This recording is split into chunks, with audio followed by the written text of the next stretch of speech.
Dari situ saya kenal Pak Jokowi, saya ngelihat ini orang agak unik gitu. Tapi kebencian terhadap Pak Jokowi tetap. Sejak awal dia menjadi calon presiden sampai hari ini isunya sama. Memang eranya Pak Jokowi birokrasi melayani. Saya selalu mengatakan Pak Jokowi jadi presiden takdir. Bobot bibir bebet nggak memenuhi syarat karena di anormali berarti kan.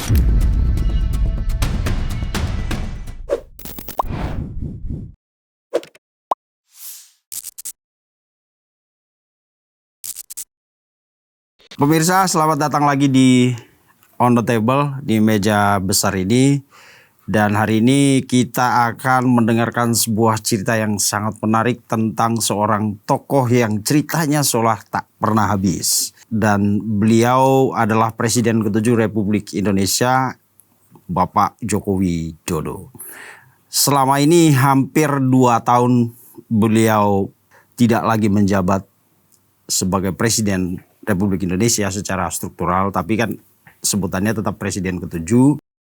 Banyak sekali cerita yang muncul dari orang-orang yang mengaku pernah bersinggungan, pernah bekerja sama, pernah ada di dekat lingkaran inti Pak Jokowi, tapi nada ceritanya itu terkesan sangat negatif.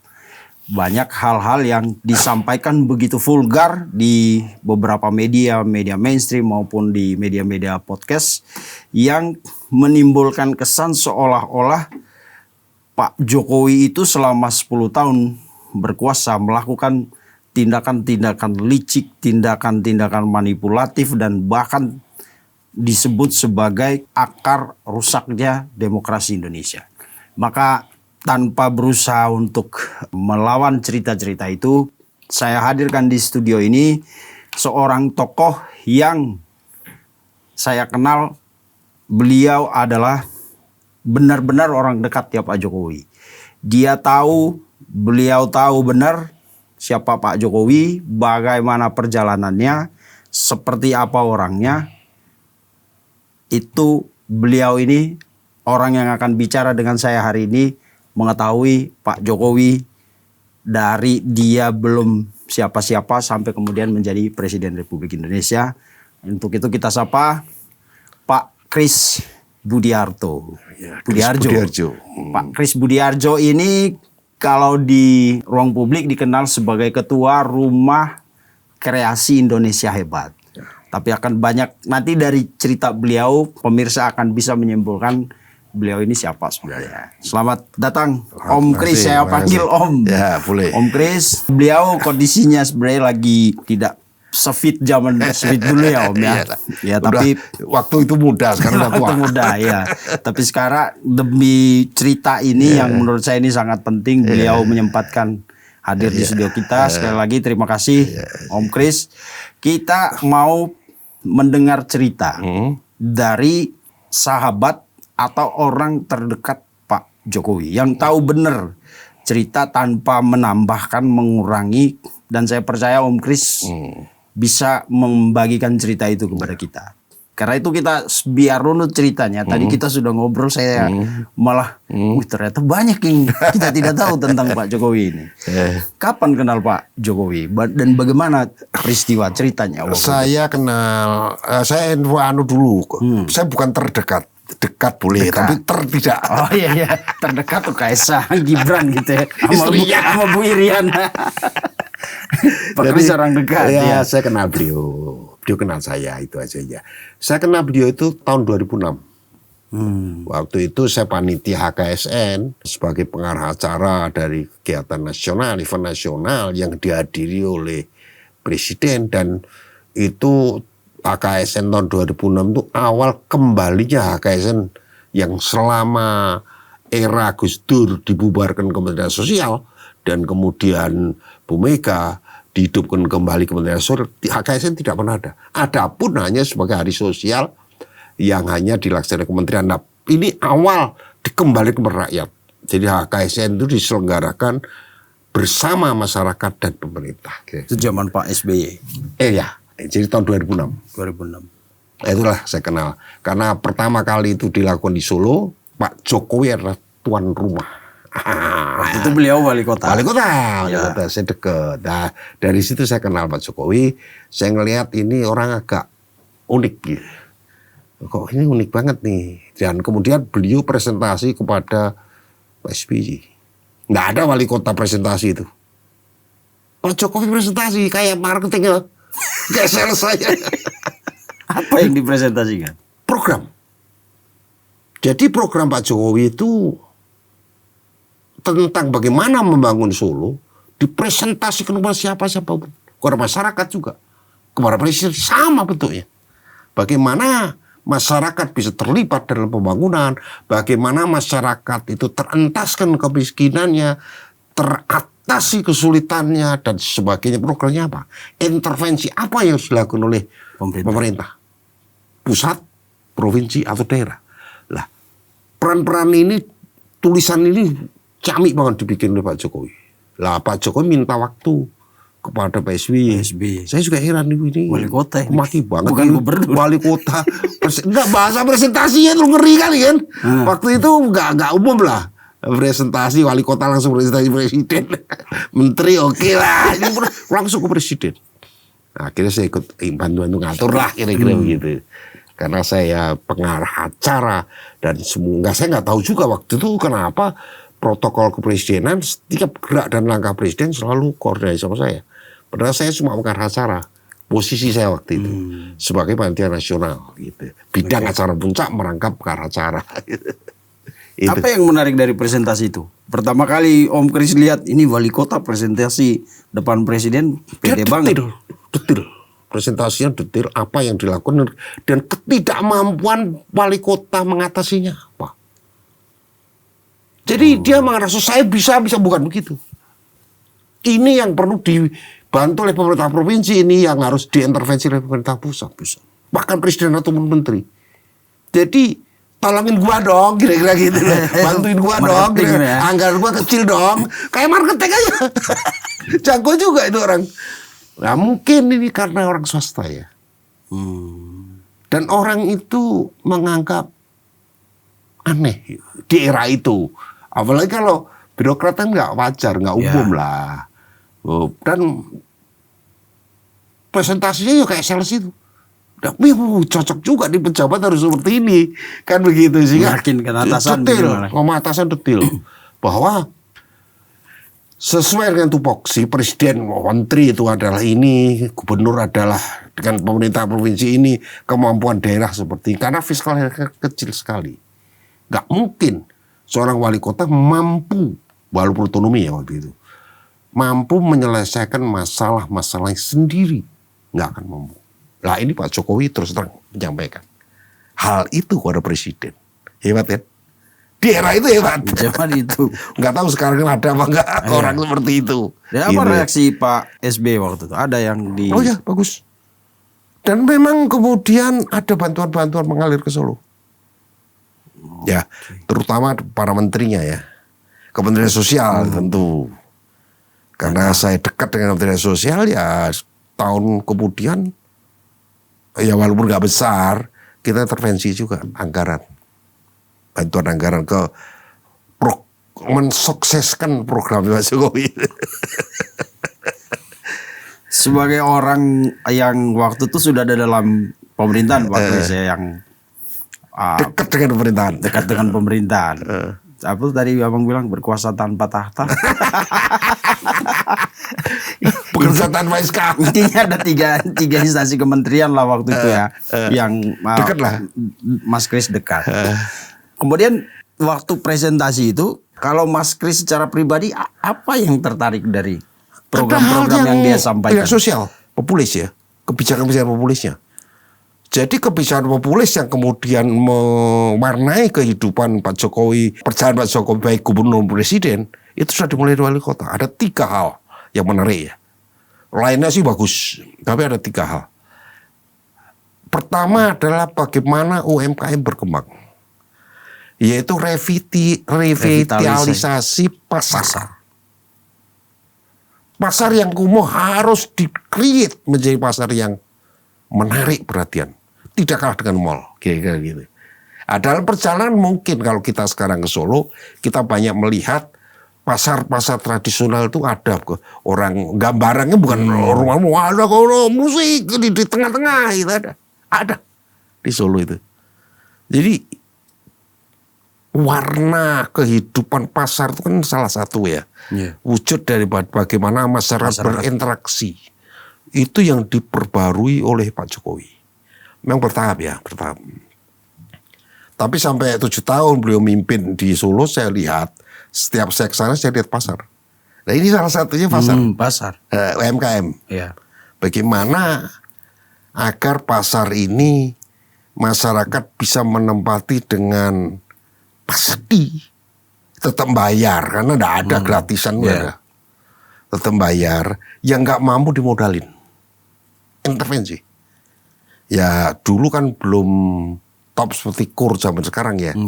KUR itu ada tahun 2008-2009 baru mulai. Itu kebijakan dari Bu Mega. Dulu namanya KLTA, kredit layak tanpa agunan. Kemudian menjadi KUR di era Pak SBY dan dilanjutkan sampai hari ini KUR itu. Lah di beliau Pak Jokowi itu menginginkan itu walaupun belum. Tapi permodal udah ada. Pasar tadi ya Banjarsari yang kemudian dipindahkan dari kaki 5 ke Silir. Itu pakai upacara, pakai kirap. Itu belum pernah terjadi di Indonesia itu. Ini Jokowi bisa.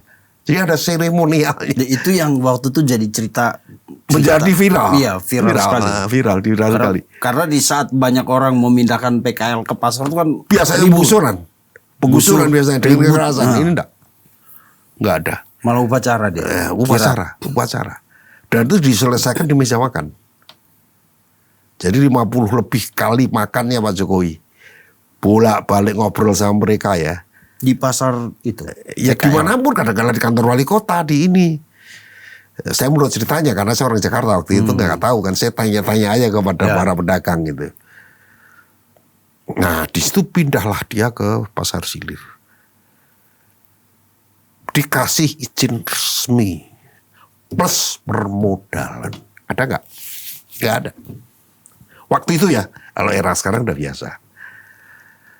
Solo sudah melakukan bukan saja memindahkan kaki 5 ke pedagang formal, tetapi juga membantu permodalan. Suntik permodalan. Ya dia harus kembali, harus mengembalikan pasti. Itu yang kemudian menjadi viral, menjadi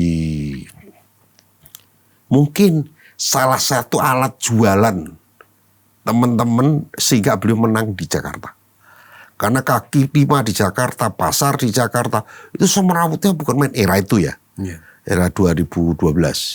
Lah Pak Jokowi sukses dalam menata pasar, sukses dalam menata kaki 5, sehingga sangat pas kalau beliau menjadi gubernur Jakarta. Karena kebutuhan Jakarta pada waktu itu hal itu. Perizinan yang mahal dan sulit, KTP yang bayar, kartu akte lahir yang bayar, semua serba bayar. IMB aja puluhan juta bahkan ratusan juta untuk hotel. Untuk rumah-rumah biasa itu, ya rumah 100 meter aja bisa habis 5 juta sampai 10 juta itu IMB. Itu pun bisa berbulan-bulan baru selesai. Semakin cepat semakin mahal. Nah ini yang kemudian menjadi bahan Pak Jokowi atau tim relawan untuk perang untuk memenangkan Pak Jokowi. Narasi-narasi ini. Dan ternyata memang setelah beliau menjadi gubernur dijalankan. Penataan pasar. Kemudian rencana pembuatan apartemen di atas pasar rumput. Dan jadi kan? Jadi. Kemudian yang menjadi masalah kemudian, tapi tidak bermasalah, cuma dihentikan di era Ahok, itu namanya penataan kawasan kumuh. Yaitu Kampung Deret. Tapi sayangnya Pak Jokowi keburu menjadi presiden. Jadi kita sayangkan bagi orang Jakarta rugi sudah ada Pak Jokowi jadi presiden. Karena program itu. Program Kampung Deret nggak jalan. Kampung Deret itu akan menghilangkan ke rumah-rumah kumuh di seluruh Jakarta. 5 tahun selesai. Tapi tahun ketiga pemerintahan Pak Jokowi kan sudah jadi presiden. 15 itu kampung deret berhenti. Gak dilanjutin Pak Ahok. Rugi orang Jakarta. Rugi orang Jakarta. Tapi yang sudah menikmati banyak itu. Daerah-daerah kumuh seperti di Jakarta Pusat itu ada di Tanah Tinggi. Itu banyak kampung deret itu. Di Ramangun itu ada juga. Ramangun. Itu banyak lah. Kemudian juga revitalisasi Pasar Jaya belum banyak. Sudah mulai tapi belum banyak. Itu sayangnya di situ aja. Kalau itu terjadi maka duplikasi pembangunan Solo ke Jakarta terjadi di tahun clear. Selesai itu.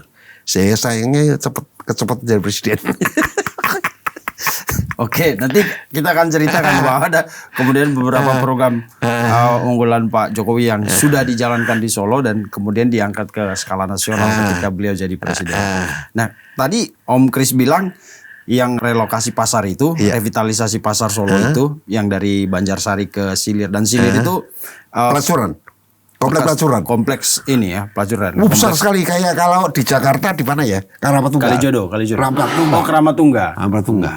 Dan Pak Jokowi kan kecil tuh. Pak Jokowi pindahkan Banjarsari itu PKL tadi dan Banjarsari itu komplek elit ya. Elit. Dan orang pasti gak mau pindah dari situ tadi. Mau lah, strategis dekat stasiun. Tapi akhirnya mau dengan upacara pula. Dengan sukarela. Oke. Dengan senang hati. Ya, itu luar biasa. Lalu kemudian ada 2 program yang tadi Om Kris cerita selain yang perhatian terhadap untuk Solo. UMKM. Yang ya di Solo. Oh, Solo itu ada 2 yaitu sektor kesehatan dan pendidikan. Saya lupa namanya. Tapi seingat saya yang Dani yang membuat Pak Jokowi menang di periode kedua tanpa duit. Karena dia kasih duit. Siapa yang dikasih duit? Orang sangat miskin. Orang sangat miskin itu dapat kartu platinum untuk pendidikan. Bukunya dikasih, sepatunya dibeliin, anggaran sepatu, anggaran buku, anggaran baju. Mau sekolah dibayarin. Oh, SPP dulu SPP ya. SPP. Itu dibayar. Bahkan transportnya kayak Transport juga. Untuk kelas paling miskin, platinum.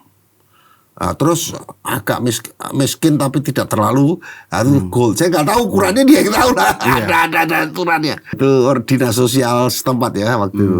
Tapi intinya dibagi 3 kelas orang miskin itu. Kelas platinum itu sangat miskin. Kelas gold, kelas silver.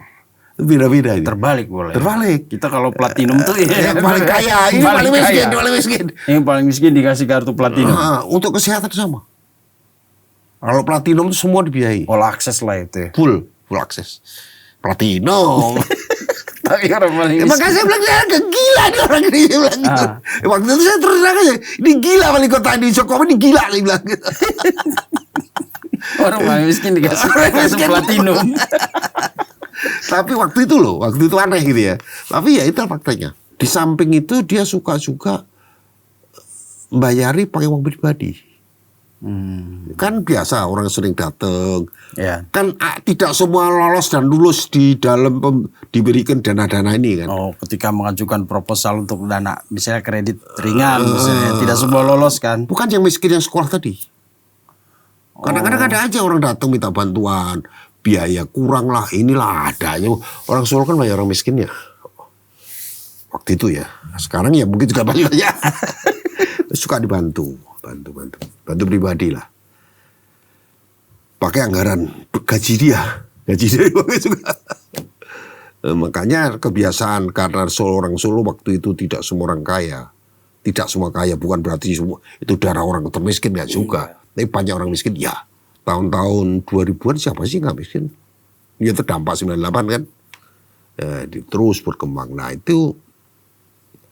Nah terus ya seperti itu Pak Jokowi akhirnya menangnya tanpa duit tuh yang periode kedua. Periode pertama pakai, siapa bilang? Ya, pakai duit, dia punya modal. Kalau nggak punya modal nggak jadi wali kota. Tapi periode kedua boleh dikatakan tidak pakai modal. Rakyat sudah mendukung dengan membu, maka 91% lebih, hampir 92%. Periode kedua itu. Periode kedua. Itu luar biasa. Kalau periode pertama masih di bawah 50. Loh kenapa? Pak Jokowi itu tidak ditunjuk partai loh. Yang ditugaskan untuk jadi wali kota itu namanya Rudi Epik. Epik Rudi. Efek Karena dia orang partai. Iya. Karena Epik Rudi itu pertama Katolik. Yang kedua adalah bukan orang yang cukup. Sehingga dia menjadikan dirinya sebagai wakil. Dia cari pasangan dong, yang mampu dong, yang KTP-nya ataupun perilakunya muslim dong, sehingga nilai jual kampanye kan enak. Ada. Kalau Katolik kan dia mayoritas sana Islam. Nah, gimana pun belum ada lah keberanian nih. Oke. Era sekarang udah lebih top ya. Sekarang udah nggak ada pengaruh. terkenal. Tapi era itu sangat pengaruh agama kan. Agama sangat pengaruh. Nah, itulah Pak Jokowi jadi calon wali kota. Wakilnya Efik Suryatmo. Yang mendapatkan penugasan partai itu Epik. Salah satunya mencari partner. Jadi tadinya Epik Rudi Pak Jokowi bahkan bukan siapa-siapa. bukan anggota partai juga. Bukan. Pengusaha. Ya cukup top lah untuk ukuran Solo. ukuran Solo. Dia punya 6 pabrik itu atau 5 pabrik kayu ya. Cukup top untuk ukuran Solo. Jangan ukuran nasional. Kalah dia sama. Loh kalau uang 20 miliar, 30 miliar itu Solo juga banyak orang punya duit segitu. Iya lah. Kayak Jokowi paling 20 miliar, 30 miliar. Untuk wali kota oke dong. Iya. Untuk presiden ya kurang lah. Apalagi gubernur Jakarta kan, aduh. Parah. Iya. Nah, sukses di sana baru masuk ke Jakarta. Jadi gubernur. Jadi gubernur. 3 tahun. Setahun setengah. Setahun setengah. Iya, setahun setengah. Tiba-tiba didorong jadi presiden. Presiden. 2014 presiden. Dan Om Kris kaget katanya waktu itu. Ya agak kaget juga. Ya sudah tahu kalau itu akan maju presiden. Ya. Cuma kok bener. Kenapa? Gini lah. Falsafah Jawa tadi. Falsafah Jawa itu. Nah ini yang membuat orang gak suka sama Jokowi. Bobot bibit bebet. Yeah. Itu falsafah Jawa. Orang cari mantu itu harus perlu bobot bibit bebet. Nah, bobotnya Pak Jokowi itu hanya insinyur, wali kota dan gubernur. Belum pernah ada dalam sejarah waktu itu. Gubernur jadi presiden itu nggak ada. Kalau menteri jadi presiden oke. Iya. Iya kan? Iya. Iya toh. Iya. Pak Harto menjadi presiden karena dia ketua presidium atau perdana menteri. Setara Perdana Menteri. Oh.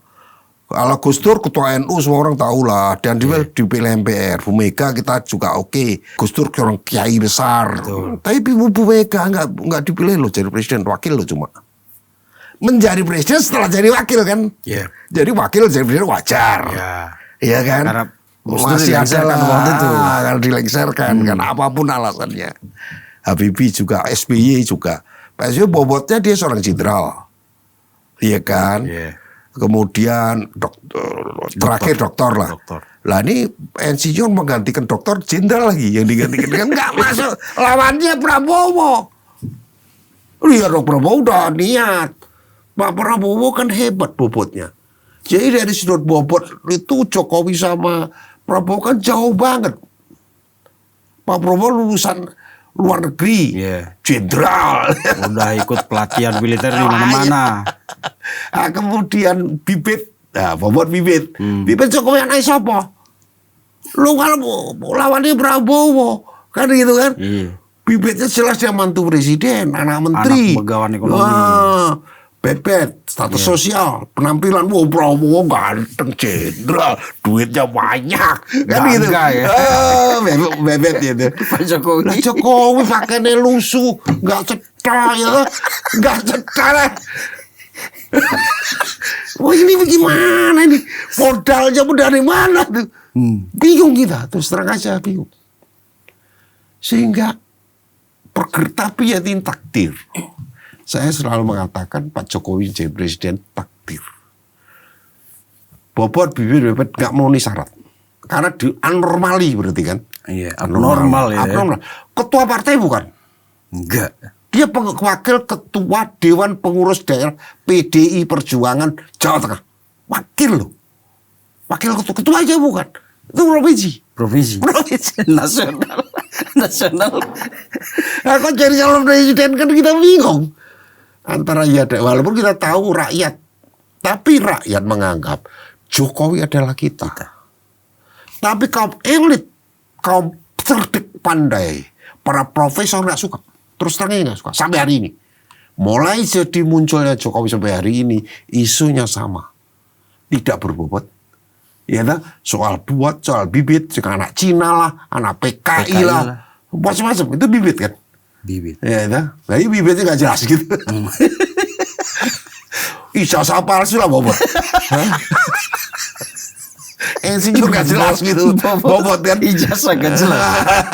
Lawannya jago banget kan gitu kan. Nah ini.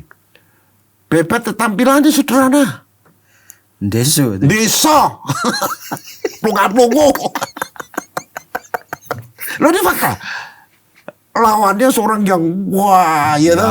Gagah perkosa. Bahkan ada orang di Sumatera itu ulama, ngapain kurus krempeng jelek. Ada yang mengatakan gitu. Dan itu sampai hari ini. Mulai dari proses pencalon sampai hari ini. Tapi ya kita ya oke lah. Memang karena takdir.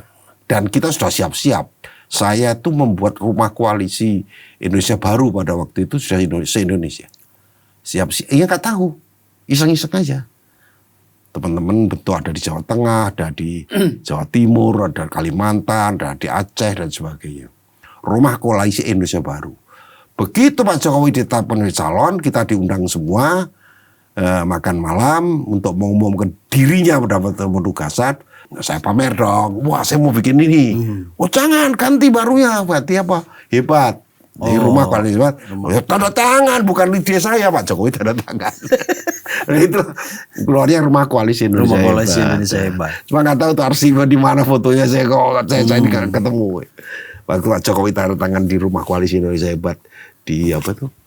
Rawamangun ya. Oh enggak, waktu itu di rumah makan mana gitu lupa sih. Di Cikini, dari Cikini. Kita diundang makan-makan untuk mengumumkan bahwa saya mendapat tugas, Pak Jokowi dapat penugasan untuk maju di presiden. Relawan dikumpulin gitu. Gitu. Nah itu, ya itu, jadilah. Jadi sederhana, takdir. Tapi kebencian terhadap Pak Jokowi tetap. Sejak awal dia menjadi calon presiden. Sampai hari ini, isunya sama. PKI, anak Cina. Jadi keaslian Pak Jokowi pun diragukan. Bukan cuma ijazah. Asal-usulnya itu loh diragukan. Dia tuh orang mana? Lu karena saya tadi bibitnya nggak jelas. Dianggap oleh kelompok orang-orang tertentu ini ya. Karena bawa bibit tadi kan. Bibitnya kan Jokowi nggak mungkin presiden orang Jawa, orang kampung kan nggak mungkin. Oh ini pas Cina kan gitu kan. Oh pantas kalau Cina kan gitu. Sehingga Jokowi adalah bagian dari Cina. Loh sampai hari ini loh. Bahwa termasuk Jokowi kebijakan dia ketika banyak bekerja sama dengan Cina ini. Dianggap. Padahal hanya orang bodoh yang nggak mau kerja sama Cina.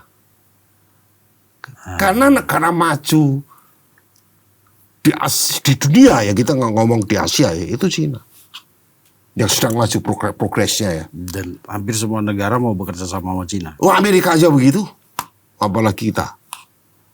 Karena kemajuan ekonomi, pertumbuhan ekonomi tertinggi di dunia mungkin Cina. Dan mereka hebat mengentaskan kemiskinan mereka. Ya. Luar biasa. Pembangunan infrastrukturnya top. Jadi ya orang yang belum pernah ke Cina aja yang nggak ngerti. Kalau kita yang pernah ke Cina itu gila Tiongkok nih. Iya. Anjrit bener kita jalan lihat videonya aja itu. Ngeri. Mereka kalau pembangunan infrastruktur itu. Dan kalau di sebelah timur, sebelah pantai ya, Shanghai ke Beijing misalnya, kita nggak pernah nemu ke rumah kumuh. Nggak ketemu. Kita lewat tol segitu panjangnya, mana di rumah kumuh nggak ada. Padahal juga penduduknya banyak banget. Banyak. Dan tanah kosong nggak ada. Semua tanah diisi pertanian. Sampai galengan, tahu galengan ya? Pak pembatas itu. Itu ada bunga matahari. Saya pikir untuk apa bunga matahari banyak begini? Oh, rupanya minyak. Minyak. Kena kasem. Itu kemajuan Cina. Nah, ini yang kemudian Pak Jokowi sering diserang. Kemunculan Jokowi dibenci orang kan anormali, yaitu Bobo Diri tadi. Kemudian ada yang berpendapat, Pak Jokowi ada kelemahan. Saya bilang semua orang saya aja nggak cocok. Saya itu chemistry pribadi saya nggak cocok loh sama Jokowi. Dan itu sering saya sampaikan. Saya terus terang. Pertama, saya tahu waktu gubernur kayak mau pilpres, wah bagus karena selalu muji-muji siapa bilang, saya itu orang yang dirugikan oleh Pak Jokowi. Loh kok dirugikan? Jadi begini saya bilang, tahun itu sebelum pilpres, pilgub, itu profesi utama pendapatan hidup saya itu dari percaloan izin. IMB, wah ya dah, lah ngurusin Jakarta itu cocok. Jakarta itu ya. Ya Jakarta om, semakin susah semakin kita seneng. Rese loh, gubernur ganti Pak Jokowi susah kita cari makan. Pertama izin dipermudah. Lebih celaka yang satu pintu PTSP. Rese. Sekarang IMB lewat kecamatan, lewat kelurahan, waduh mati kita.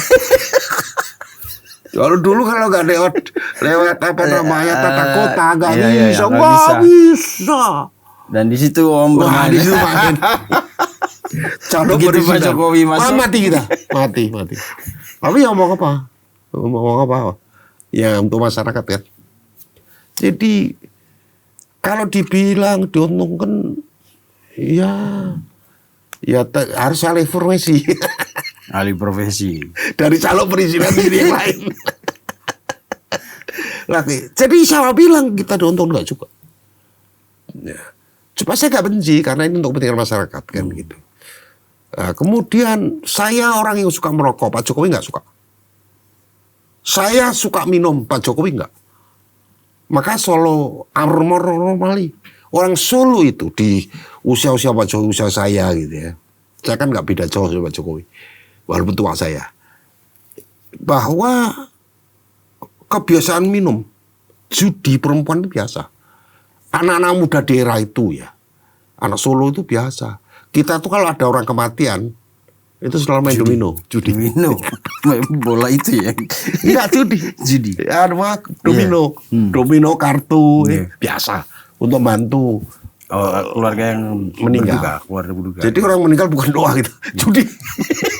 Karena ada lotre, ada ini ya dari situ kan. Ada untungnya diambil. Namanya Jo. Pak Jokowi nggak pernah main. Pak Jokowi judi enggak, perempuan enggak. Kan ada normali, ini soal palsu saya bilang. Dibilang nggak cocok juga. Jadi sekali, tapi saya nggak benci. Untuk sosok pribadi antara saya dan Pak Jokowi chemistry enggak juga. Karena saya suka cewek cantik, kan gitu kan. Suka ngerokok, suka minum. Pak Jokowi enggak. Cilako enggak. Nah. Kemudian secara profesi saya dirugikan. Percaloan saya enggak kurang enggak laris lagi. Enggak jalan, bukan enggak laris lagi. Sebagai chief lobbying officer. Lahan saya. Jadi kalau saya prinsipnya kalau nggak sulit kenapa dipermudah kan gitu.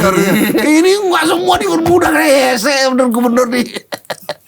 Tapi ya sudahlah, kita senang-senang aja. Karena untuk kepentingan masyarakat. Dan saya tahu persis lubangnya. Kenapa itu terjadi kan gitu? Saya tahulah. Sehingga saya justru bisa membantu pembuatan rancangan peraturan daerah tentang PTSP. Itu saya ikut terlibat di dalamnya. Itu di zaman gubernur Pak Jokowi udah. Iya. Ya Pak Jokowi pengen satu pintu.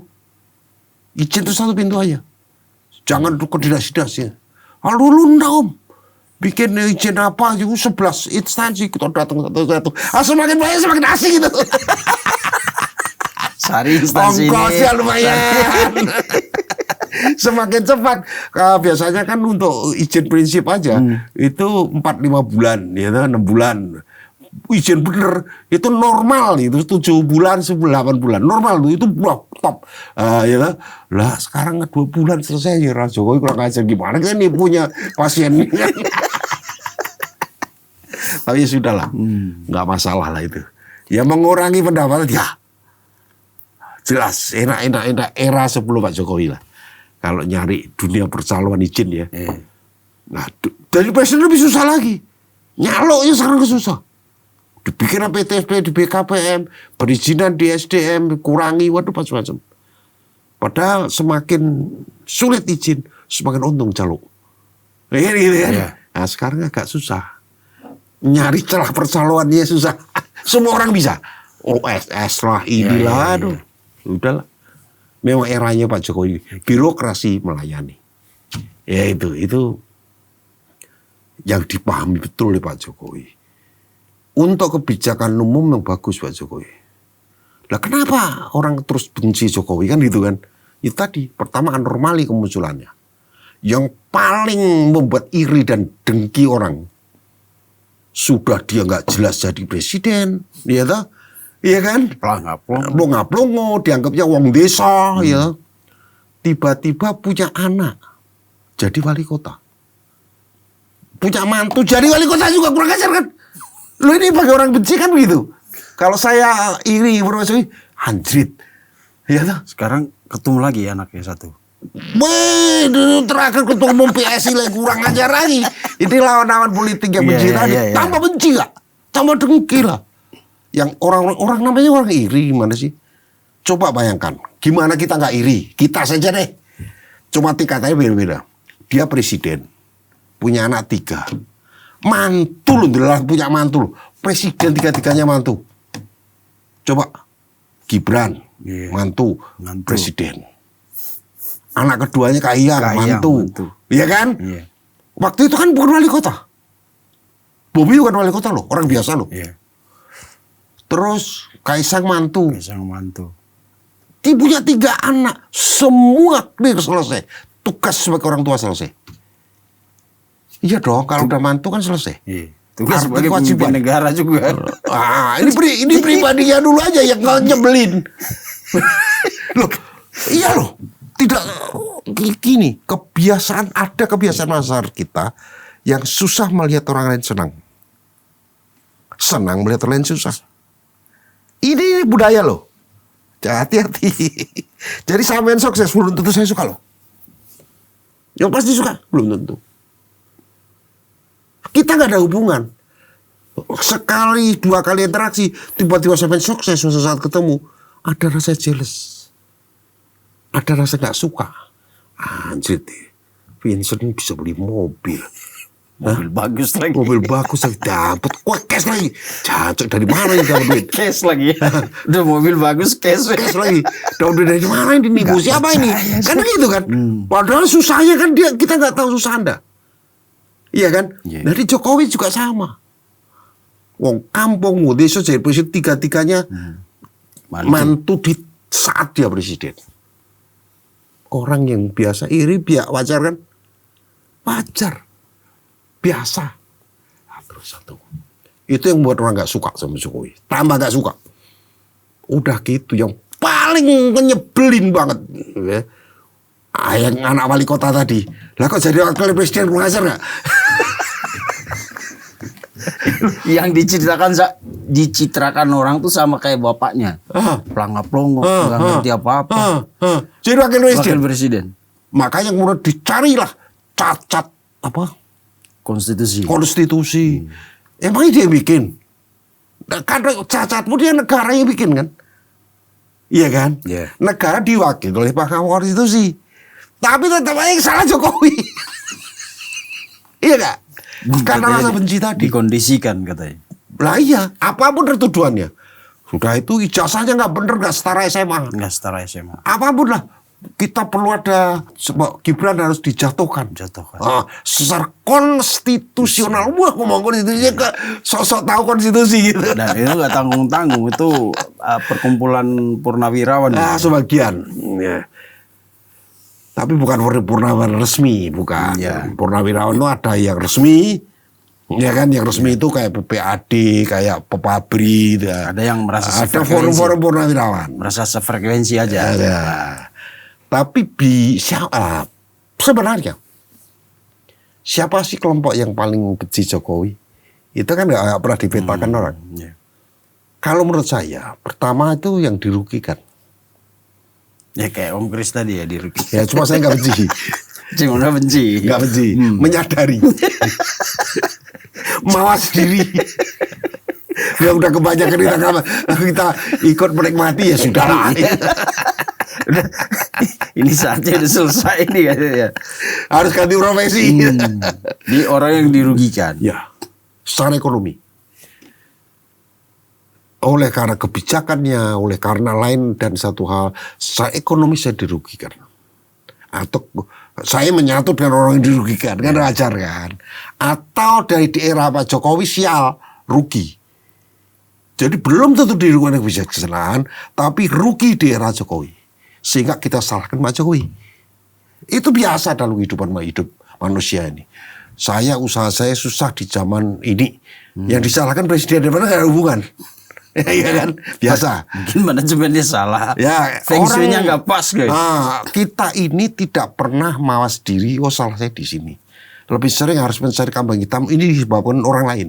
Yang penting orang lain. Orang yang lain siapa? Yang paling gampang presiden. Gara-gara presiden baru bisnis saya nggak jalan lancar nih. Presidennya nggak jawab pula ya kan? Nggak jawab pula. Tenang aja Karena nggak ada hubungan, nggak dianggap kita.